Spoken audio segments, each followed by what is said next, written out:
영도에 있는 국립해양박물관 가보셨습니까?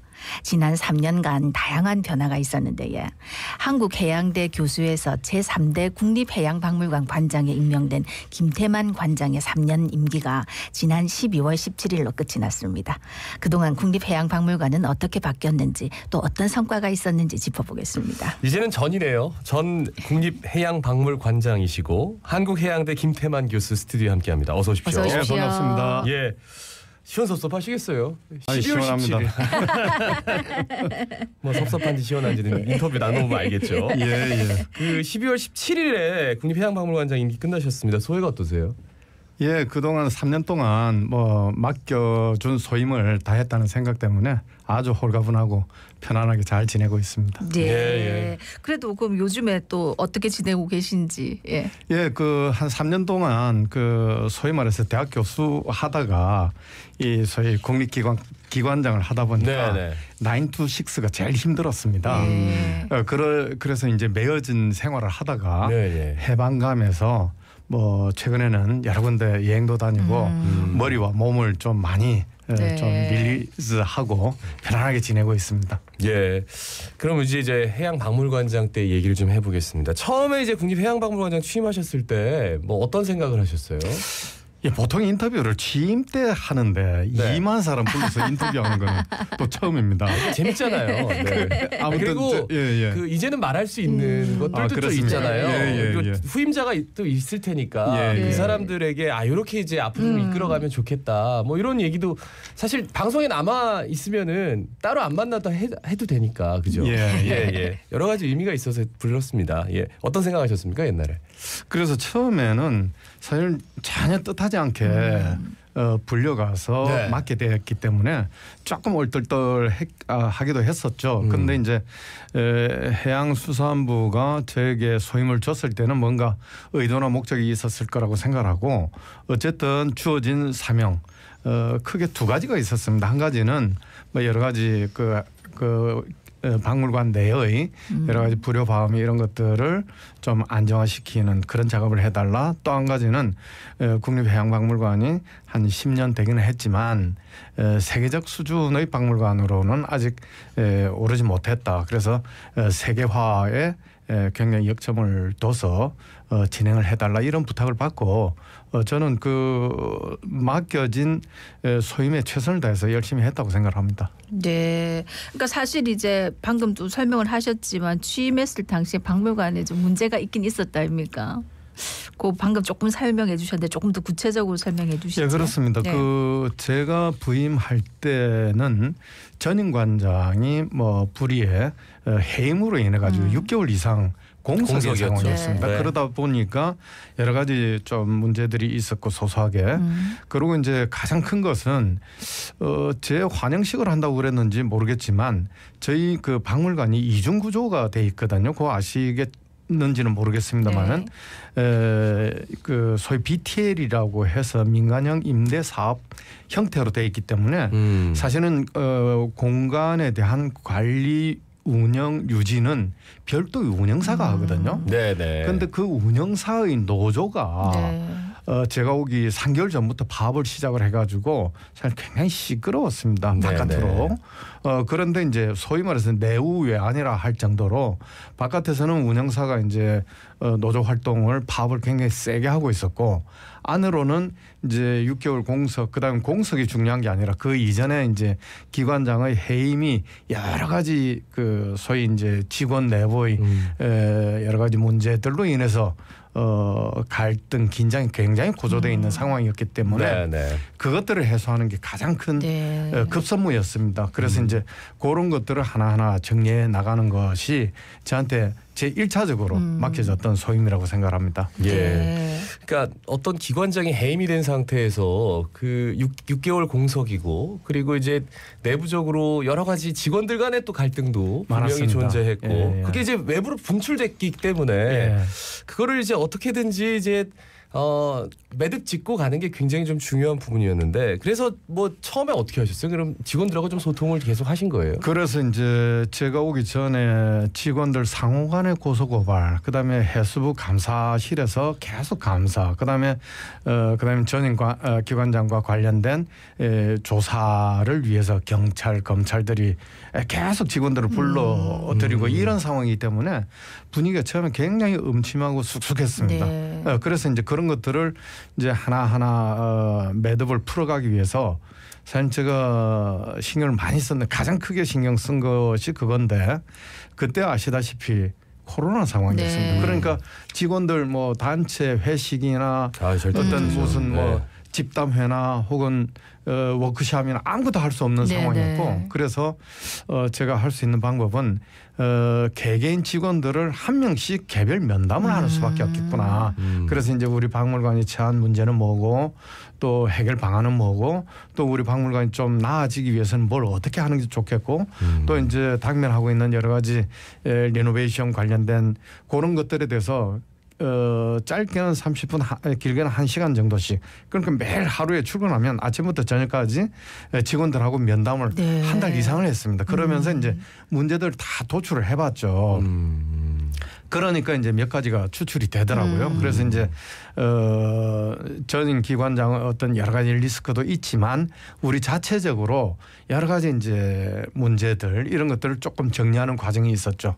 그리고 또 한 가지는 직원들 상호간에 예를 들어서 학예실과 경영실 이게 이제 업종이 다른데 학예실이라는 것은 상당히 전문성이 요하는 그래서 이제 학술이라든지 전시라든지 교육이라든지 요런 유물 관련이라든지 이런 건데 경영실은 이제 사실은 행정 쪽이다 보니까 서로도 소통이 잘 안 되는 그래서 이제 제가 아이디어를 낸 게 특히 이제 코로나 상황이었고 그래서 이제 요거를 조금 소규모 단위로 해가지고 조금 밀착된 이런 그 프로그램이 있으면 좋겠다 해서 마침 우리 리노베이션을 앞두고 있었기 때문에 그래서 이제 한 전국에 한 10여 곳의 잘된 박물관을 벤치마킹 투어를 하는 프로그램을 만들었습니다. 그래서 이제 같이 이렇게 투어를 가는 공모를 해가지고 이제 이번 뭐 부여는 누구 뭐 또 춘천은 누구 뭐 이런 식으로 공모를 해서 그래서 이제 경영실하고 학예실을 썼고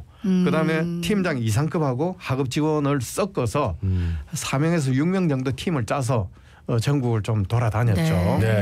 그래서 그 과정에서 직원들 상호간에 우리 박물관뿐만이 아니라 타 박물관의 어떤 운영 상황이나 전시 상황 이런 것들도 많이 알게 됐고 더 중요한 것은 직원들 상호간에도 굉장히 소통 공유 공감하는 이런 계기가 돼서 상당히 의미가 있었다고 생각합니다. 그래서 그 결과는 결국은 나중에 이제 리노베이션에 거의 다 적용이 됐고 그래서 그건 참고 체계가 많이 됐습니다. 그러니까 같이 밥 먹고 잠자고 그거 진짜 크거든요.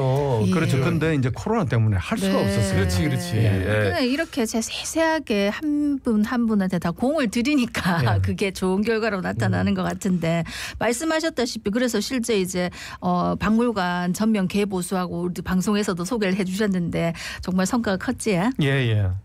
뭐 어떻습니까? 그래서 저희들이 이제 사실은 개관한 지 10년이 됐는데 상설관 같은 경우는 기획전시실은 계속 이제 기획전이 바뀌니까 그렇다 치더라도 상설관이 유물들이 한 번도 안 바뀐 것들이 거의 대부분이었어요. 그래서 이제 한동안은 국립해양박물관 볼 게 없다. 두 번씩이나 한 번 가서 보면 와 하는데 그 다음부터는 두 번씩이나 갈 필요가 없다. 이래가지고 좀 굉장히 건물은 웅장하고 멋있지만 실제 내부적으로는 인지도가 높지는 않았었는데 이번에 이제 저희들이 10년 만에 완전히 개편을 하면서 소위 이제 결론적으로 말씀드린다면 박물관다워졌다.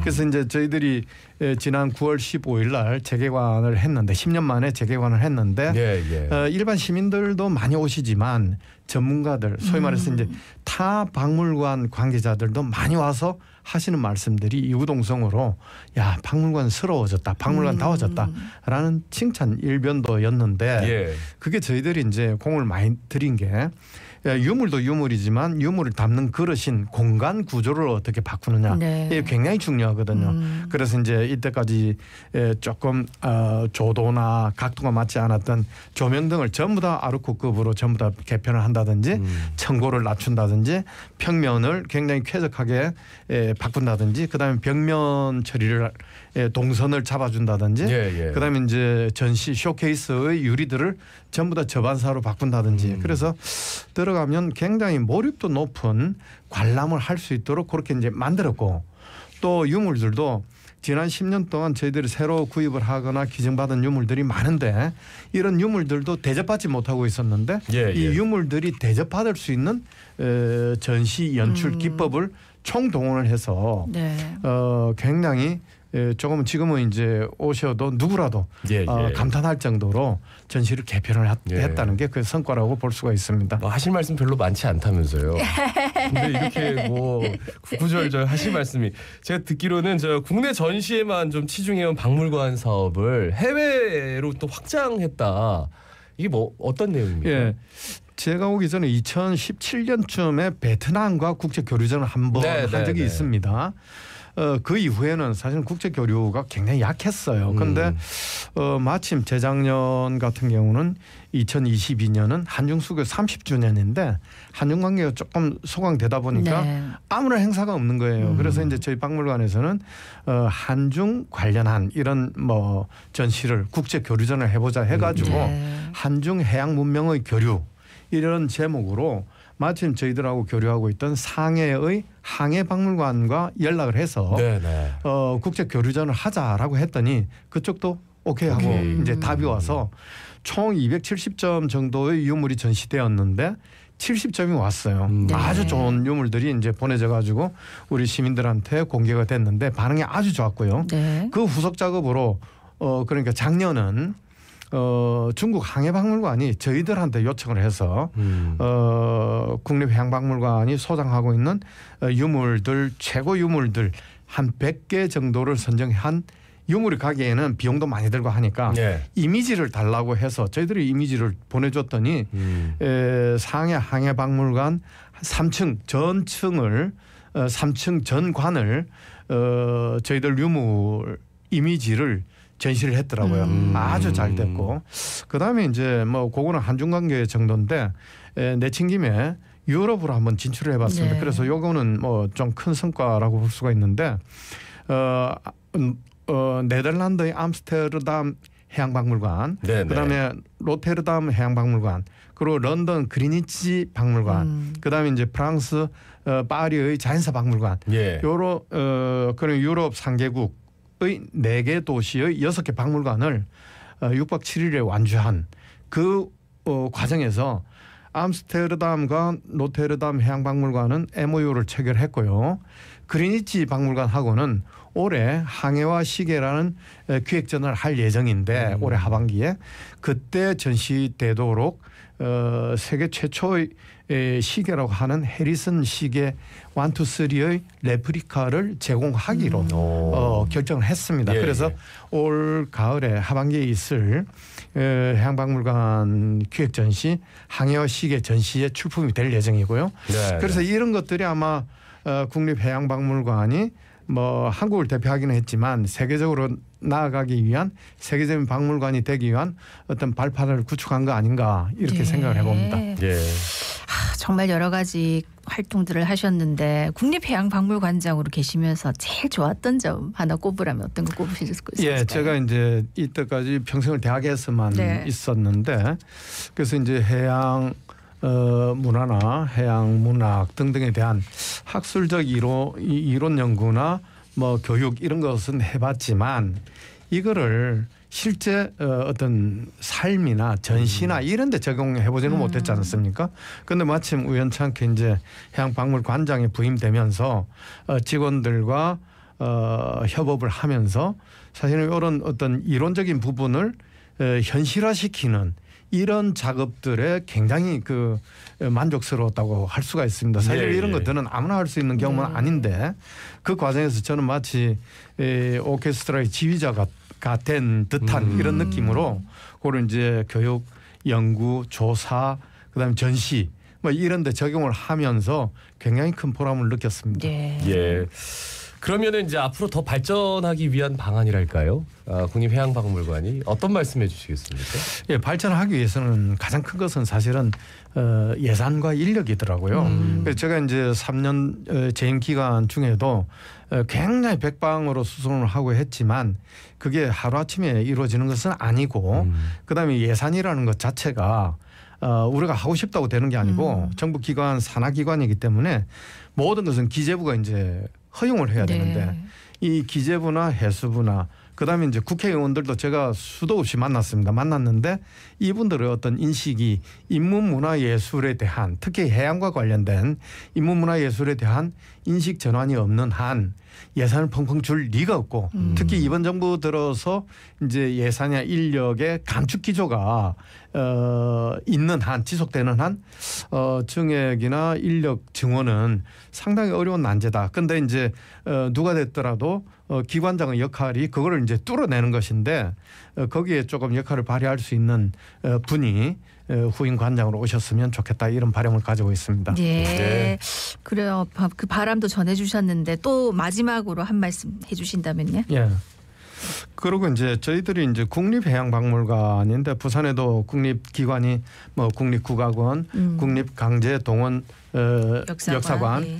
이런 몇 안 되는 국립기관인데 네. 부산시가 전혀 신경을 안 씁니다. 네. 제가 몇 차례 지적을 하기는 했지만 시가 좀 협업적 차원에서 좀 관심을 재정적인 것은 차치하더라도 행정적으로도 관심을 가져주면 좋겠다 이런 생각을 해봅니다. 예, 네. 꼼꼼하게 마지막까지 말씀 잘해주시네요. 예, 여기까지 듣겠습니다. 고맙습니다. 예, 고맙습니다. 감사합니다. 예, 감사합니다. 예, 정말 퇴임하신 거 축하드리겠습니다. 예, 새해 복 감사합니다. 많이 축하해 주십시오. 받으십시오. 예, 한국해양대 김태만 교수였습니다.